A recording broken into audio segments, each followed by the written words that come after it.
केंद्रीय मंत्री गिरिराज सिंह ने बिहार में 18 से 22 अक्टूबर के बीच हिंदू स्वाभिमान यात्रा की। इस यात्रा से जहां बीजेपी की प्रदेश इकाई ने किनारा कर लिया, वहीं राज्य में बीजेपी के साथ सत्ता में शामिल पार्टी जेडीयू भी इसे असहज दिखी। गिरिराज सिंह ने यह यात्रा राज्य के भागलपुर, किशनगंज, कटिहार, पूर्णिया और अररिया में की। इन जिलों को सीमांचल का इलाका कहा जाता है।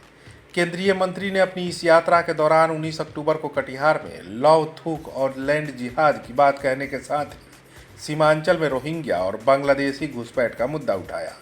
बिहार में पिछले कुछ समय से कई राजनीतिक यात्राएं चर्चा में रही हैं, चाहे वो नेता प्रतिपक्ष तेजस्वी यादव की संवाद यात्रा हो या हाल ही में अपनी पार्टी लॉन्च करने वाले प्रशांत किशोर की पद यात्रा हो। फिलहाल वीआईपी प्रमुख मुकेश सहनी की निषाद संकल्प यात्रा, भाकपा माले की न्याय यात्रा चल रही है, लेकिन सबसे ज़्यादा चर्चा गिरिराज सिंह की हिंदू स्वाभिमान यात्रा और इस दौरान आए बयानों की रही।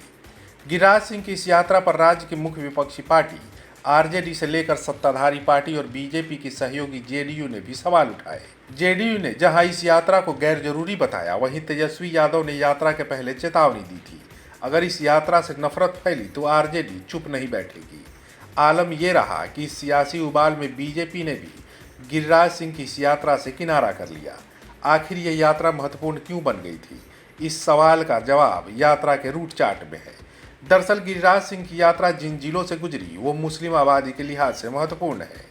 किशनगंज में 68%, कटिहार में 45%, अररिया में 43%, पूर्णिया में 38% और भागलपुर में 18% मुस्लिम आबादी है। बिहार की सियासत पर नजर रखने वाले गिरिराज सिंह की इस यात्रा को राज्य में एक नए ट्रेंड के तौर पर देखते हैं। जानकार बताते हैं कि राज्य में हिंदू, मुसलमान या धर्म के नाम पर किसी पॉलिटिकल पार्टी या केंद्रीय मंत्री की यात्रा निकालने को हाल के दशकों में कोई इतिहास नहीं मिलता। सीमांचल के 4 जिलों में 24 विधानसभा क्षेत्र हैं।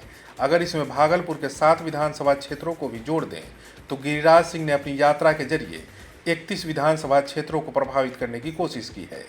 मुस्लिम आबादी के लिहाज से महत्वपूर्ण सीमांचल के अलावा भागलपुर भी गिरिराज सिंह की इस यात्रा का हिस्सा है। भागलपुर में साल 1989 में सांप्रदायिक दंगा हुआ था।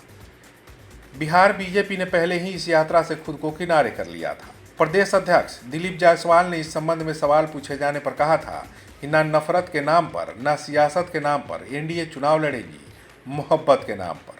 दिलीप जायसवाल ने कहा कि पार्टी के बैनर के तहत ये यात्रा नहीं हो रही है, इसलिए वो इस पर कोई टिप्पणी नहीं करेंगे। लेकिन क्या ये संभव है कि कोई केंद्रीय मंत्री बिना केंद्रीय नेतृत्व की सहमति से यात्रा निकाले? आज के लिए बस इतना ही, लेकिन अगले अंक में किसी और मुद्दे पर चर्चा करेंगे, उसके बारे में तफसील से जानकारी देंगे। लेकिन अभी तक आपने कलम इंडिया न्यूज़ को सब्सक्राइब नहीं किया है तो कर लीजिए, क्योंकि अपडेट खबरें हम ही आपको देते हैं। परफेक्शन IAS, UPSE और BPSC फाउंडेशन क्लासेस के लिए समर्पित संस्थान। यहाँ आपको UPSE selected and interview appeared faculties द्वारा गाइड किया जाता है। Separate batches for Hindi and English medium. 65वीं और 64वीं BPSC एग्जाम में 69 और 107 रिजल्ट्स एवं 66वीं BPSC एग्जाम में 131 रिजल्ट्स हासिल किया है परफेक्शन IAS टीम ने। परफेक्शन IAS, कुमार टार, बोरिंग रोड, पटना। क्वालिटी से कंप्रोमाइज नहीं, अंतर्राष्ट्रीय गुणवत्ता की टाइल्स, सैनिटरी वेयर और बाथ फिटिंग्स उत्पादों के लिए एक बार मौका देकर देखें। श्री इंटरप्राइजेज, सेरा टाइल्स, दिग्गी कला, हाजीपुर।